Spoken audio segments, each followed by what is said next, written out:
Hello दोस्तों, electromagnet channel में आप लोगों का एक बार फिर से स्वागत है। आई होप आप सब अच्छे होंगे। दोस्तों, हम लोगों का BEE का लेक्चर सीरीज चल रहा था दूसरे प्लेलिस्ट में। आज एक नई प्लेलिस्ट हम लोग चलाएंगे जिसमें जो है BEE के जितने भी न्यूमेरिकल हैं चैप्टर वाइज उसको सॉल्व करेंगे और उसको हम लोग सीखेंगे कैसे जो है न्यूमेरिकल को टैकल किया जाता है। तो आइए, यहाँ पर पहला न्यूमेरिकल दिया हुआ है, इसको देखते हैं कि एक तार को खींचकर उसकी लंबाई 10% बढ़ा दी जाती है तो उसके प्रतिरोध में कितनी प्रतिशत का वृद्धि होगा, इसको ज्ञात करना है। इस न्यूमेरिकल को सॉल्व करने से पहले इससे रिलेटेड जो है कॉन्सेप्ट हम लोग सीख लेते हैं। इसके अंतर्गत दो कॉन्सेप्ट आते हैं, तो देखिए उसको समझ लेते हैं कि कैसे इस टाइप के न्यूमेरिकल को हम लोग सॉल्व कर सकते हैं आसानी से। देखिए, मान लेते हैं ये कोई तार है जिसकी लंबाई L1 है और इसका क्रॉस सेक्शन एरिया जो है A1 है। ठीक, अब यदि इस तार को हम लोग खींच दें, इतना लंबा कर दें, तो इसका लंबाई क्या होगी, L2 हो जाएगी और क्रॉस सेक्शन एरिया A2 हो जाएगा। क्यों? अगर हम लोग इसको खींचेंगे तो तार पतला होगा और जिससे लंबाई तो बढ़ ही रही है तो क्रॉस सेक्शन एरिया भी घटेगा क्योंकि तार पतला हो रहा है। और इसके विपरीत यदि ये कोई L1 लंबाई का ही तार है, इसका क्रॉस सेक्शन एरिया A1 है, यदि हम लोग इसको किसी माध्यम से कंप्रेस कर दें, कंप्रेस का मतलब इसको दबा दें और ये छोटा हो जाए, तो इसकी लंबाई में भी परिवर्तन हो जाएगा, L2 हो जाएगा और क्रॉस सेक्शन एरिया A2 हो जाएगा। दोनों में फ़र्क इतना है कि यहाँ पर जब जो है लंबाई बढ़ रही है और क्रॉस सेक्शन एरिया घट रहा है, और यहाँ पर क्या है, लंबाई घट रही है, क्रॉस सेक्शन एरिया बढ़ रहा है। ये एक दूसरे के विपरीत हो रहे हैं। तो इस तरीके के न्यूमेरिकल में यही दो स्थितियां आती हैं और इन दोनों स्थितियों के लिए हम लोग दो फॉर्मूले को जनरेट कर लेंगे जिससे हम लोग आसानी से इस तरीके के न्यूमेरिकल को सॉल्व कर सकते हैं। तो फर्स्ट स्थिति के लिए हम लोग देख लेते हैं। यदि हमको न्यूमेरिकल में लंबाई में परिवर्तन से संबंधित प्रश्न पूछा गया हो, जैसे इस न्यूमेरिकल में पहली स्थिति में जब यदि लंबाई में परिवर्तन देके प्रश्न में पूछा जाए तो देखिए किस तरीके से उसको सॉल्व करते हैं। तो यदि किसी चालक की लंबाई यहाँ पर हम लोग मान लेते हैं L1 है, या चलिए L1 ही मान लेते हैं, इसको A1 मान लेते हैं और इसका रेजिस्टेंस हम लोग R ओल्ड मान लेते हैं। ठीक है, अब इसको हम लोग खींच देते हैं, तो अब इसका लंबाई क्या हो जाएगा, L2 हो जाएगा, क्रॉस सेक्शन एरिया A2 हो जाएगा और ये नया रेजिस्टेंस हो जाएगा R न्यू। तो इन दोनों के रेजिस्टेंस में क्या संबंध होगा जब वॉल्यूम कांस्टेंट हो। देखिए दोस्तों, जब हम लोग इस तार को खींचेंगे या कंप्रेस करेंगे तो लंबाई और क्षेत्रफल में एक में वृद्धि हो रहा है, एक में कमी हो रहा है, तो आयतन बराबर क्या होता है, आयतन बराबर होता है क्रॉस सेक्शन एरिया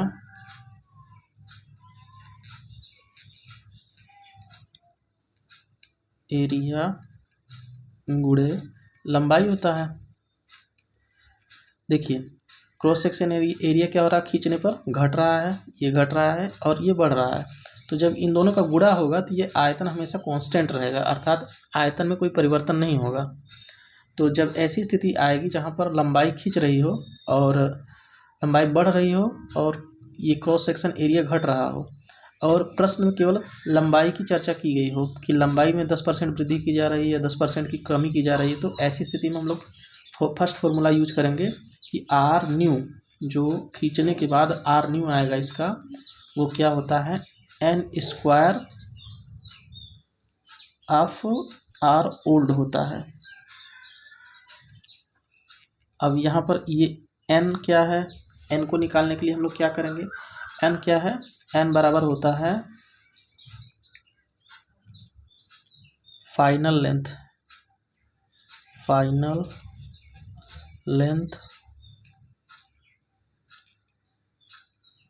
एंड ये क्या है, ये फाइनल, ये इनिशियल लेंथ या प्रारंभिक लंबाई। ये अंतिम लंबाई है, ये प्रारंभिक लंबाई है। ठीक है, तो अंतिम लंबाई L2 है और प्रारंभिक लंबाई क्या है, L1 है। ये n यही है।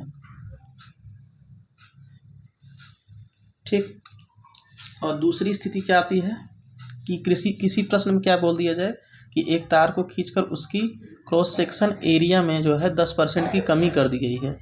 तो ऐसी स्थिति में हम लोग जो है दूसरा फॉर्मूला लगाते हैं। तो उस दूसरे फॉर्मूले को भी देख लेते हैं। जब क्रॉस सेक्शन एरिया में परिवर्तन होता हो तो उसके लिए क्या होता है, आर न्यू बराबर होता है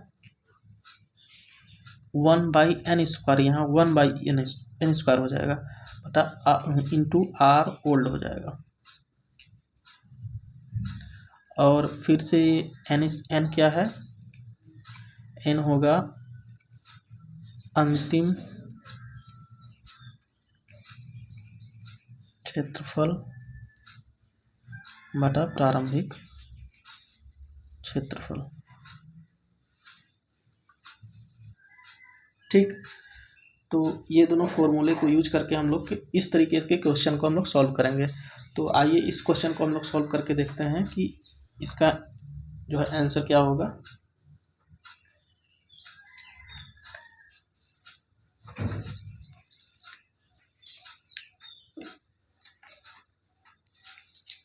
देखिए यहाँ पर क्या हो रहा है, यहाँ लंबाई में परिवर्तन हो रहा है। तो सबसे पहले हम लोग क्या करेंगे, तार की लंबाई को मान लेते हैं। यहाँ लंबाई भी नहीं दिया है, प्रतिरोध भी नहीं दिया है, तो मान लेते हैं माना तार की प्रारंभिक लंबाई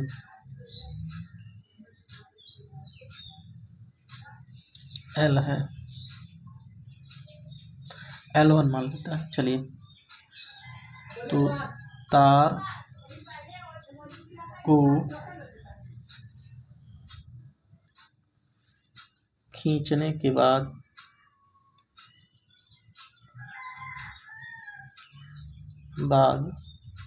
लंबाई, तार को खींचने के बाद लंबाई क्या होगी, L1 का 10% बढ़ रहा है और प्लस जो प्रारंभिक लंबाई है L1, इतना खींचने के बाद लंबाई हो जाएगा। इसको सॉल्व कर लेंगे हम लोग। तो देखिए ये कट जाएगा इससे, तो L1/10 प्लस L1, इसको सॉल्व करेंगे तो 11 L1/10, ये हो जाएगा हमारा फाइनल लंबाई या अंतिम लंबाई। ठीक, अब इससे हम लोग n को कैलकुलेट कर सकते हैं। n बराबर क्या होता है, अंतिम लंबाई बटा प्रारंभिक लंबाई। ठीक, यहाँ पर रखेंगे अंतिम लंबाई हमारा क्या है, 11/11 L1/10 और प्रारंभिक लंबाई है L1। इस L1 से L1 कटेगा तो हमारा n का मान आ जाएगा 11/10। ठीक, अब जो है फॉर्मूले में इसको रखेंगे हम लोग। फॉर्मूला क्या होता है, आर न्यू बराबर n², क्योंकि लंबाई में परिवर्तन हो रहा है तो n², अगर यही जो है क्रॉस सेक्शन एरिया में परिवर्तन होता तो 1/n² होता। तो यहाँ आर ओल्ड, तो आर ओल्ड दिया नहीं है तो हम लोग मान लेते हैं कि आर ओल्ड जो है, चलो आर ओल्ड को आर ओल्ड ही रहने देते हैं। तो आर न्यू, इसको 1/10 का whole square equal to R old. ठीक, ये हो गया हमारा आर ओल्ड। अब इसको कैलकुलेट कर लेंगे हम लोग। तो इस तरफ देखते हैं, आर न्यू बराबर 121/100 आर ओल्ड। यहाँ गुणा का निशान रहेगा, तो ये हमारा आर न्यू निकल गया है। तो इसके बाद हम लोग क्या करेंगे, प्रतिशत परिवर्तन हमको ज्ञात करना है, प्रतिशत वृद्धि ज्ञात करना है। तो सबसे पहले प्रतिशत जो है कितना परिवर्तन हो रहा है उसको निकाल लेंगे हम लोग डेल आर से। डेल आर बराबर क्या होगा, प्रतिरोध में जो परिवर्तन हो रहा है अर्थात R new minus R old, तो आर न्यू का मान कितना है 121 बटा 100 माइनस ये आर ओल्ड है माइनस आर ओल्ड, प्रारंभिक लंबाई आर ओल्ड थी, इसको घटाएंगे डेल आर मिल जाएगा हमको, तो ये हो जाएगा हमारा 121 R old minus 100 R old बटा 100 डेल आर बराबर, इसको घटा देंगे तो 21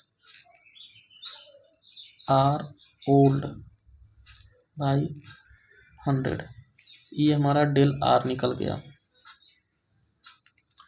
अब हमको प्रतिशत परिवर्तन या प्रतिशत में वृद्धि ज्ञात करना है, तो इस तरफ देख लेते हैं कितना होगा, इसको इरेज कर देते हैं।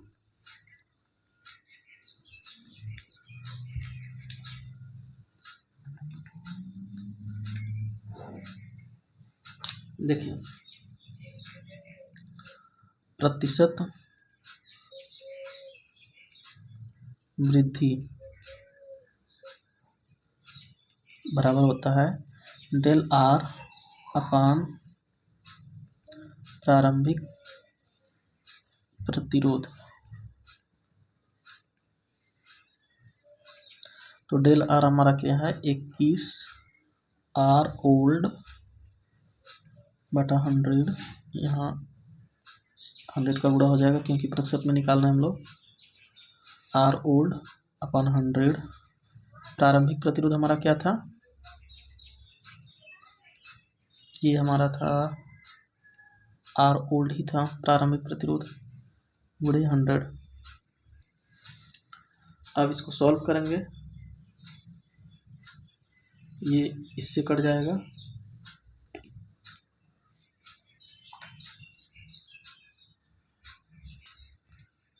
कटने के बाद टोटल परिवर्तन हमको निकल के आ जाएगा 21% का इसमें वृद्धि हो रहा है।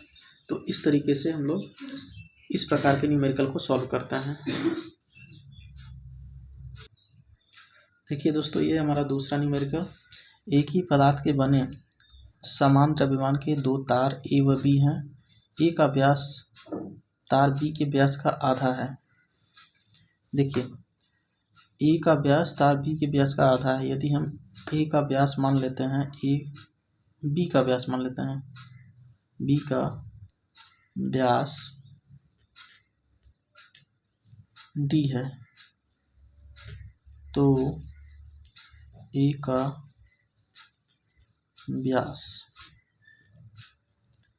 d/2 हो जाएगा।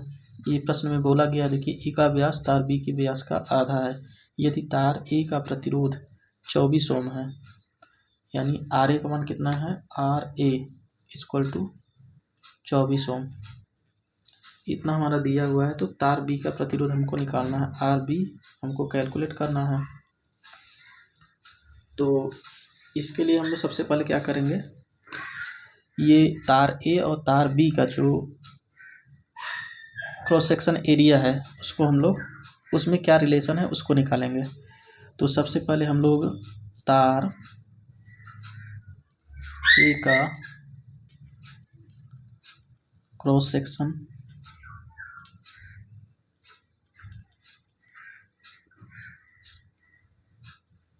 Area, cross section area A1 मान लेते हैं इसको, ए बी माने एरिया ऑफ बी वायर, तो क्या हो जाएगा पाई d²/4 होता है डी के पदों में, आर के पदों में निकालेंगे तो पाई r² होता है। तो ये हो गया। तो तार इस प्रकार बी का भी निकाल लेंगे, तार बी का क्रॉस सेक्शन एरिया, तो यहाँ पर डी का मान दिया हुआ है d/2, जो ये डी है d/2 है, यहाँ बी का व्यास d/2 है, तो यहाँ पर d/2 रखेंगे, तो तो 1 मिनट, थोड़ा सा यहाँ पर मिस्टेक हुआ है, इसको सुधार लेते हैं। देखिए फॉर्मूला होता है पाई d²/4।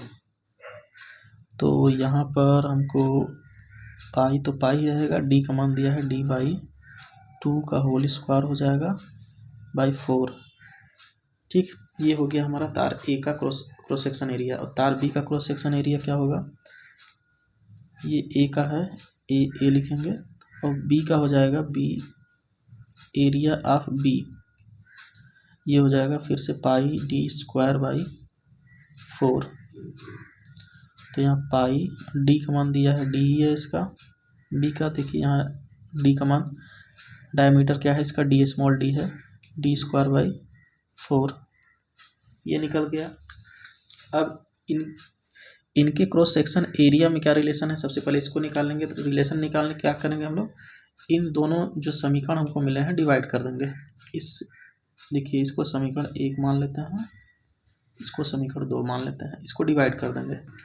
तो डिवाइड करेंगे तो area of A upon area of B equal to हो जाएगा पाई d/2 का होल स्क्वायर यहाँ है /4, इसके अपान में आ जाएगा पाई d²/4, ये वाला एरिया। देखिए अब इसको आगे सॉल्व करेंगे तो ये हो जाएगा पाई d²/4 अपान में 4, ये वाला इंटू में हो जाएगा तो उलट जाएगा, ऊपर चल जाएगा, 4/पाई d² हो जाएगा। और इसको फर्दर सॉल्व करेंगे तो पाई d², ये इसमें गुणा हो जाएगा, 16 हो जाएगा, और ये 4/पाई d²। ठीक, अब देख सकते हैं आसानी से ये कट जाएगा, पाई d² कट जाएगा। यहाँ पर ए, देखिए area of A upon cross section area of B equal to आ जाएगा, इसको जब काटेंगे तो 1/4 आ जाएगा, 1/4 आ जाएगा। तो ये हमारा जो है क्रॉस सेक्शन ए, तार ए और तार बी के जो एरिया में संबंध है वो हमारा निकल गया है। तो हम लोग अब यहाँ से n का मान निकाल लेंगे। तो n का मान कैसे निकालेंगे, देखिए हमको निकालना किसका है, क्षेत्रफल, तार बी का प्रतिरोध निकालना है ए के रिस्पेक्ट में। तो ए के रिस्पेक्ट मतलब जिसके रिस्पेक्ट में निकालते हैं उसको नीचे कर देते हैं। तो यहाँ पर हो जाएगा area of B upon area of A, जिसके रिस्पेक्ट माने जिसके सापेक्ष निकाल रहे हैं उसको नीचे रखते हैं। तो इसका मान हमारा हो जाएगा 4, n का मान निकल गया हमारा। अब जो है हम लोग फॉर्मूला लगा के प्रतिरोध का मान निकाल लेंगे। तो यहाँ देखते हैं, तो resistance of B equal to 1/n² into R A, क्योंकि यहाँ पर जो है क्रॉस सेक्शन एरिया में परिवर्तन दिया है। तो क्रॉस सेक्शन एरिया में जो परिवर्तन का फॉर्मूला था, ये फॉर्मूला क्या था हमारा, आर न्यू बराबर था 1/n² इंटू आर ओल्ड था। तो यहाँ आर ओल्ड, आर ए का वैल्यू दिया हुआ है, देख सकते हैं यहाँ पर, देखिए ये आर ए का प्रतिरोध, ए का प्रतिरोध 24 ओम है, ये दिया हुआ है हमारा। तो ये हमारा आर ओल्ड हो जाएगा, इसको सॉल्व करेंगे, आर न्यू बराबर 1/n², मतलब n का मान यहाँ पर 4 निकला है तो ये 16 हो जाएगा। आर ओल्ड का मान कितना है, 24 है, इसको लिखेंगे, आर न्यू यहाँ से कैलकुलेट कर लेंगे। देखिए 4 से काटेंगे तो ये 4 × 24 6/4 आ जाएगा। इसको फर्दर सॉल्व करेंगे 3/2, इसी को हम लोग 1.5 भी लिखते हैं। तो देख सकते हैं यहाँ पर हमको क्रॉस सेक्शन एरिया किसका ज़्यादा था, बी का। देखिए यहाँ पर ए का d/2 था और बी का d था। तो बी का प्रतिरोध हमको कम मिलेगा, क्योंकि इसका क्रॉस सेक्शन ये मोटा तार है और मोटे तार का प्रतिरोध जो है कम होता है। तो यही बात यहाँ निकली हुई है। देखिए ए का प्रतिरोध क्या था, 24 ओम था और बी का प्रतिरोध हमको कितना मिला, 1.5 ओम। तो इस तरीके से हम लोग इस तरीके के क्वेश्चनों को हम लोग आसानी से सॉल्व कर सकते हैं केवल दो फॉर्मूले की मदद से। जो फॉर्मूले क्या थे हमारे, आर न्यू बराबर एन स्क्वायर आर ओल्ड, जब क्या हो, लंबाई में परिवर्तन हो तब, और जब क्रॉस सेक्शन एरिया में परिवर्तन होगा तो आर न्यू बराबर 1/n स्क्वायर आर ओल्ड। ये दोनों फॉर्मूले बहुत महत्वपूर्ण हैं, इसी से हम लोग इस तरीके के क्वेश्चन को सॉल्व करते हैं। तो ये आज का वीडियो पसंद आया है तो वीडियो को लाइक करें, शेयर करें और चैनल को सब्सक्राइब करें। धन्यवाद।